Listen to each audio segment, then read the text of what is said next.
inside edition of the Voice of Victory Lane podcast with Kip Thompson. Hope everyone's had a great Easter weekend. The Easter Bunny and everything is all behind us. And now we're looking forward to racing this weekend inside the Carolina Bull Ring, the Fayetteville Motor Speedway. Part one of tonight's show is being brought to you in part by Barrier Fencing Supply out of Supply, North Carolina. We're going to hear from them in just a little bit here as we take a break on our show a little bit later on. We're proud to have them, huge supporter of our podcast. Tonight, we are super proud to have first-time visitor on the Voice of Victory Lane podcast out of Denver, North Carolina. He's the driver of the number 57 Longhorn. He's a member of that big old posse of Carolina Clash Super Late Models coming to Fayetteville this weekend. It's the driver of the number 57. It is Adam Yarbrough. Adam, welcome to tonight's show. We are super excited to have you here with us. Man, I appreciate you having me. Well, what we want to do to start with, let's talk about you and your racing career, just so some of the folks here in the Fayetteville, North Carolina area, everyone knows your name, man. You've been, you raced Lakeview, you've been at Fayetteville several different times, but to get a little bit more of an inside look, an inside feeling of knowing Adam Yarbrough, let's talk about how racing got started for you from the time you began to where you are today. Man, my daddy raced all my life, and that just kind of got me going. My brother, I got an older brother that was in horses, and my mom's big in horses. And I did that for a little while, and I really started taking to the racing with Dad. And I told him when I was probably 15, I said, I really would rather drive a race car than ride a horse, So my dad built me a Pinto, and I started running four-cylinders about 8 miles from my house. There's a little speedway called East Lincoln Speedway, and I started racing there. When I was 15, I run that. I don't know, 4 or 5 years or something. And then, it just kind of kept getting slower and slower. So I wanted Daddy. I told Daddy, I said, I need something a little faster. So he built me a Monte Carlo, and I really, really had a lot of fun running the Monte Carlo stuff down at Cherokee. And I ventured out and got to run in Thunder Valley, and he took me to more places, and I was pretty successful in the Monte Carlo stuff. And my dad had a late model the whole time. He still raced in the late model stuff. We run crate then. And so he just kind of stuck me in it one evening. And it was pretty good. I mean, I was really good, and it just has kept on snowballing since then. And now, this is my third or fourth year, I think, in supers. And I was very fortunate last year to win I won 2 races last year, and hopefully this year, my first race this year, I started out good, and hopefully I can keep it going, just keep getting better and better. But I mean, I'm 38 years old and been racing since I was 15, and I don't know what else I'd rather be doing. Well, it sounds like, I always love it, man, when I get to interview people, because it gives you an in-depth, insight look at who a person really is, because I've always, loved the part about announcing races and doing a podcast and stuff like that. There's a difference, man, in seeing that number 57 when he rolls onto the racetrack. Oh, there's Adam Yarbrough right there. There's such a big difference to also see you when I see you walk through the outside pit area, and I know who you are in a driver's suit. But then when you get to hear a little bit more in depth of how this all started for him, what made him want to be a race car driver. Well, see, a lot of people may not know. Some people do. Some people may not know that your dad was involved in racing. But, I love to kind of put everything together to make it sound like, your brother and your mom were into horses, and you go kind of from the horse stable, from the horses to the horsepower of, right. A super late model car. And now, if you were like in the Pinto that kind of like started out in that little deal and went to the little Monte Carlo series, I mean, was your jump from something like a Monte Carlo to a super late model? Or was there something in between? No, I mean, I run a crate late model. Daddy built me a crate motor car, and I was very successful in that down at Cherokee Speedway. I guess Cherokee's my home track, but I run crate motor stuff for probably, I don't know, it's 4 or 5 years, I guess. And my dad is the reason I do this, and he wanted me to run a super late model, and so he got me old motor and got me an old SP2 motor, and it was nothing but trouble. And but I ended up, it ended up being a pretty good thing. I had to learn a lot. I really don't have a lot of help besides my dad. We were up there tonight, like I talked to you earlier, we're grieving tires. It's just me and him. I don't really have a an entourage to go with me, but it's just I don't know. I guess kind of cut off base, but the crate motor stuff to the super stuff is a lot different. But it's what my dad wants to do, so I'm gonna do it. Well, let me ask you this. I mean, just kind of, you know, because in our area here around the Fayetteville Motor Speedway and this part of North Carolina, in the last 2 or 3 years, man, crate late model racing, crate modified racing has gotten really big. Are you surprised? From back when you ran a crate motor, did you ever think in your mind, man, in this local area that crate race would ever get like this? I mean, what do you think? Well, when I started running crate motor stuff, I'd go up to the gas station to get pump gas. You could buy motors cheap, get them going through. There wasn't a lot of upkeep, and crate motor stuff's a good thing. I really like the 525. I think the 525 is a good motor. When you go spend $40,000-$50,000 on the kind of motor I'm running now, it's crate motor stuff's a pretty good thing. I do wish anybody that's able to build their motor could do it, within rules. But I do like the crate motor stuff just mainly because of the price and the affordability of them. Well, it is really, especially around Fayetteville Motor Speedway. I know in the western part of the state, out where you're talking about, there around Gaffney, South Carolina, Cherokee, the racetrack that your mama warned you about. That's a big historic racetrack, and I love that place anytime I get a chance to go there, because most of the time when I go to Cherokee, I get to watch the race and I don't have to work. That's always kind of cool for me. But, all over the state of North Carolina, the crate racing is always been there. But here around Fayetteville Motor Speedway, man, in the last 3 years, I mean, it has just like completely blown up. I mean, we have anywhere from 25 to 30, 35 on any Saturday night just as a regular show. And man, it is awesome to see what crate late model racing has done, and looking for it to continue. I mean, right now around Fayetteville Motor Speedway, I mean, there's a lot of young drivers there. Chase Blackwell, Chasen Beasley. Talk about Dalton Jacobs, Daniel Parker, who's a seasoned veteran. I mean, there's a lot of good drivers that on any given Saturday night in that mix that's inside the Carolina Bull Ring, any of those guys could clip off a win. So talking with Adam Yarbrough tonight, race fans, about his driving career and what got him started. Hey, so you've already kicked off the 2023 season. Lancaster Motor Speedway was feature number one on the 2023 season for the Carolina Clash. And big, huge congratulations to the Carolina Clash Super Late Model Series 24th year. They're running their 24th season this year. And this coming Saturday night, April the 15th, inside the Fayetteville Motor Speedway, the bad boys of the Carolina Clash Super Late Model Dirt Series, $5,000 up for grabs to win inside our racetrack. And we're super excited. Adam, let's talk about that first race, man. You started up at the front, qualified on the outside, ran second there for a while, and just the old tire game got you, looks like. Yeah, I just had to horse my stuff around a lot, and I just burnt my rear tires up.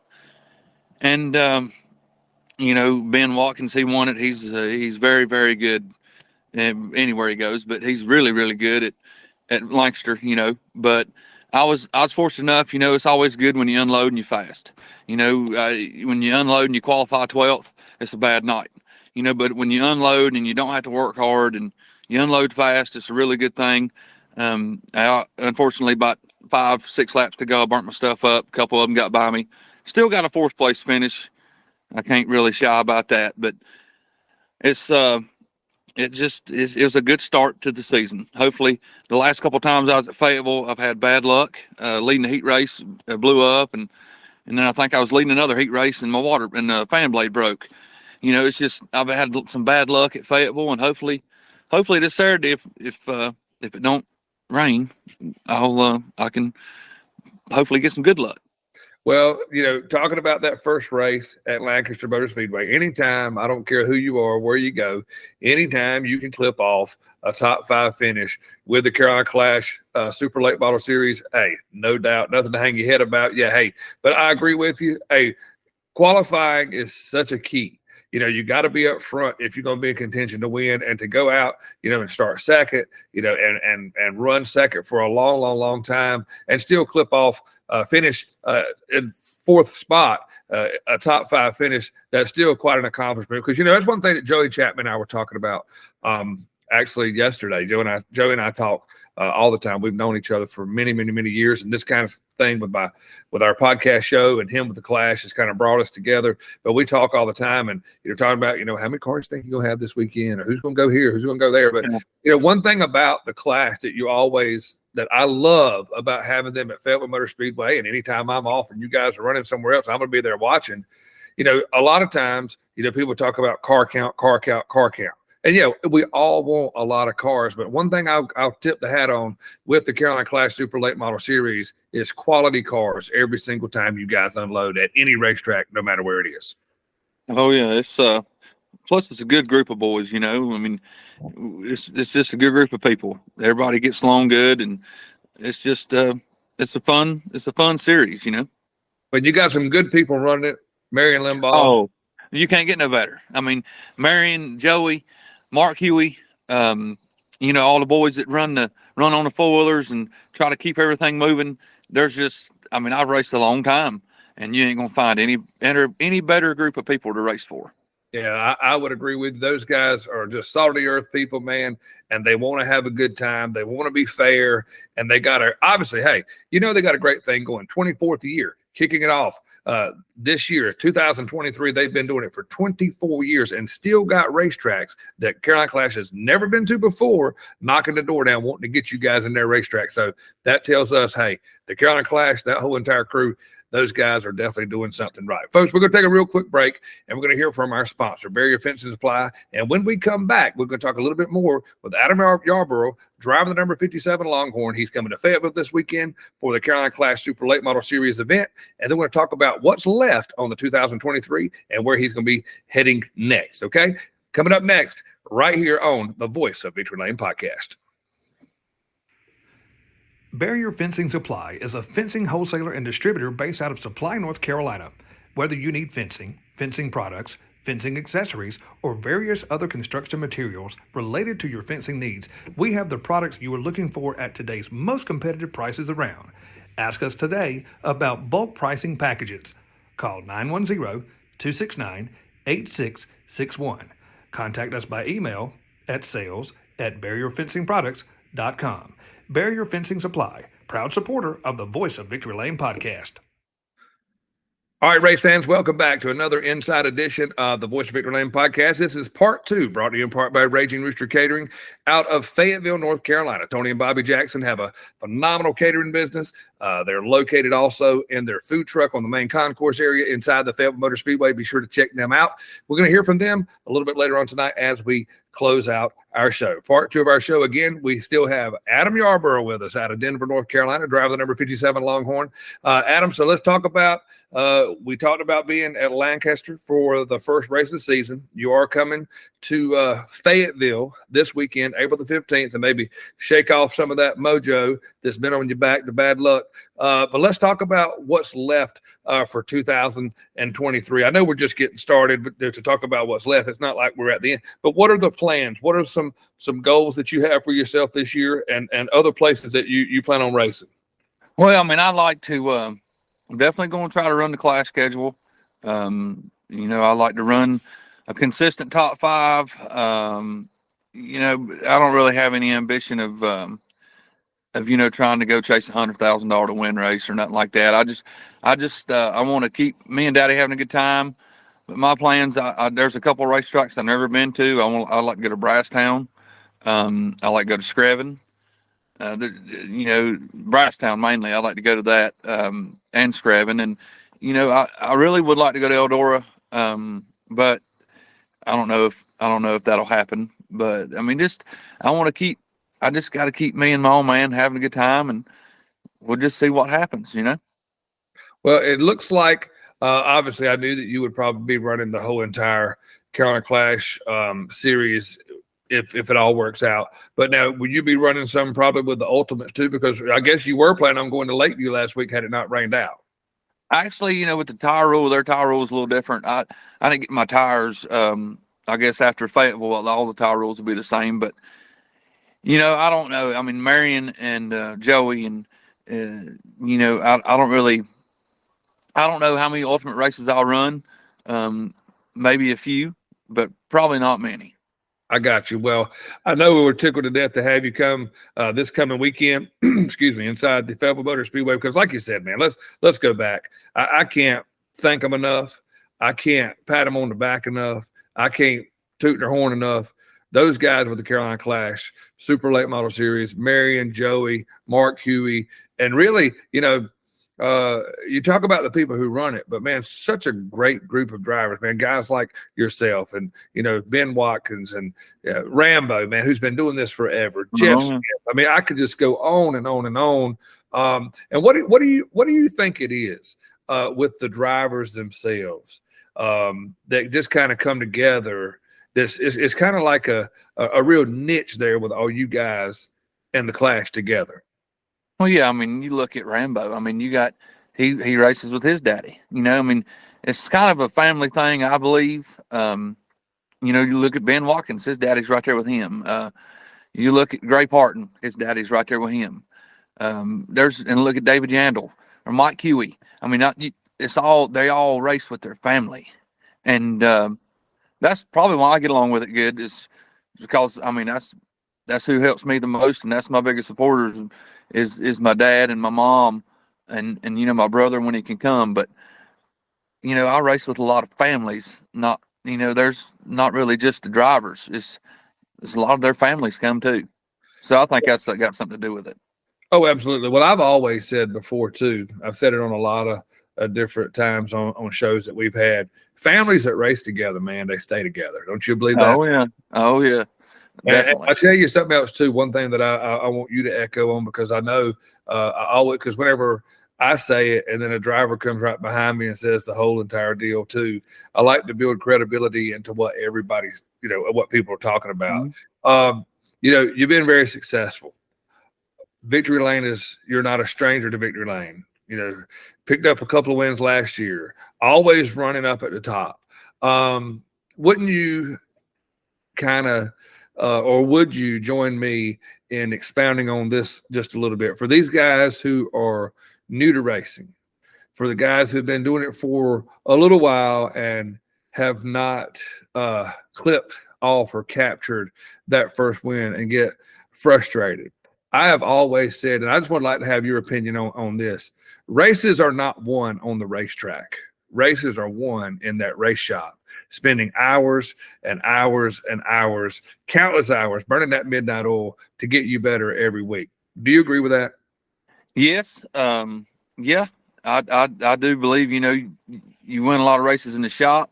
But nowadays with what we're doing, knowing what to do to the car at the racetrack, after hot laps, after qualifying, knowing them small changes means a lot too.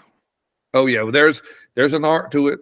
It's just like playing golf. Some people want to overswing when all you really need to do is just kind of let the club do the work. That's right. Stuff like that.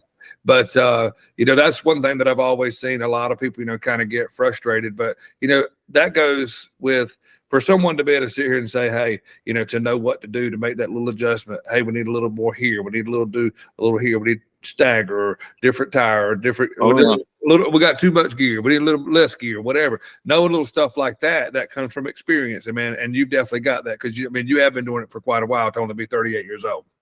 Yeah, but I'm learning something every time I go. Something different. I learn. It just throws you curveballs every time you go. Well, that sounds like that's what makes it interesting. You know what I'm saying? If it's easy, everybody do it. That's exactly. That's why they call it racing and not winning. Isn't that right? That's exactly right. All right. Well, let me ask you a question. Before we get off here tonight, I know you said it's kind of a two-man operation. You and your dad there, and your brother when he can help you. Let's talk about some of the sponsors that help you every week and give you a chance to give them a shout out real quick. Definitely got to thank my mom and dad. They helped me bar none more than anybody. Charlie and Melanie Donaldson at CAD Industries, they helped me. Just my brother, he helps me. I got a few, sponsors, like Neil and the Horn helped me a little bit. Simpson Dock Works, just some people around town that just chip in. You got Todd Bells, Ross Bells' daddy. Me and him's pretty good buddies. He helps me. There's all kinds of people that just chip in and help me. But the main two's my mom and dad, and really Charlie and Melanie Donaldson. They've come up this year and started helping me, and it's like they really stepped up my program. So I really got to thank them four, Mom, Dad, Charlie, Melanie. They keep me going. Well, that sounds awesome. So hey, look, I look forward to seeing you this weekend. Adam Yarbrough, drive the number 57 Longhorn out of Denver, North Carolina. The Carolina Clash Super Late Model Dirt Series will be inside the Carolina Bull Ring. Hey, Adam, thank you so much, man, for taking time to be on the show. We really appreciate it, and I look forward to seeing you this weekend. Man, I had a good time. Folks, that is Adam Yarbrough again, driver the number 57 Longhorn. He'll be inside the Fayetteville Motor Speedway this weekend. The Carolina Clash, as they continue to roll out their 24th season of super late model racing, they'll be in the house for $5,000 to win. Along with the Carolina Clash, we'll have 602 late model, 602 sport mod, street stocks. We'll also have the Amstel Trucking Legends and the Carolina not the Carolina Clash. It's going to be the Carolina Outlaw Super Streets. They're going to be on the racetrack this weekend, too. So we have 6 classes of racing. It's going to be an action-packed night. We hope that you'll come and join us, and we thank you so much for watching. As we close out tonight's show, we're going to hear from Raging Rooster Catering out of Fayetteville, North Carolina, huge supporter of our podcast. Be sure to visit us on YouTube, like, share, and subscribe. And also, you can check us out on Facebook and like our page and share this podcast where everyone can see this show and get another inside look at who Adam Yarbrough is, both on and off the track. Thanks again for watching tonight. And as always, be on the lookout. We could be coming to a racetrack near you, and you could be who we're talking about next right here on our show. Thanks for watching, and we'll see you this weekend inside the Fayetteville Motor Speedway. Tonight's show is being brought to you in part by Raging Rooster Catering out of Fayetteville, North Carolina. We cater any event, big or small, groups of 30 people or more, weddings, holiday events, or festivals. Call us today, 910-237-4565. Contact us by email at jackson.bobby@yahoo.com. Follow us on Facebook at Raging Rooster Catering. We invite you to come get you some. Raging Rooster Catering, proud supporter of the Voice of Victory Lane podcast.